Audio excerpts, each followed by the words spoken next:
পুনর্জন্ম এই একটি শব্দের মধ্যেই লুকিয়ে রয়েছে হাজার মানুষের হাজারো কৌতূহল, অজানা রহস্য আর অমীমাংসিত প্রশ্ন। তবুও আজও আমরা নিশ্চিতভাবে বলতে পারিনি পুনর্জন্ম সত্যিই হয় নাকি সবই কাকতালীয়। এই রহস্যের মধ্যেই সবচেয়ে আলোচিত একটি ঘটনা শান্তি দেবীর। 1926 সালে দিল্লিতে জন্ম নেওয়া শান্তি দেবী মাত্র 4 বছর বয়স থেকে দাবি করতে শুরু করে তার আসল বাড়ি মথুরাতে।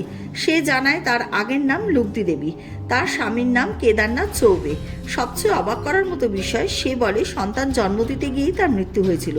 তদন্তে জানা যায় সত্যিই মথুরাতে কেদারনাথ চৌবের স্ত্রী 1925 সালে সন্তান প্রসবের সময় মারা গিয়েছিলেন। আর তার ঠিক পরের বছরই 1926 সালে জন্ম নেয় শান্তি দেবী।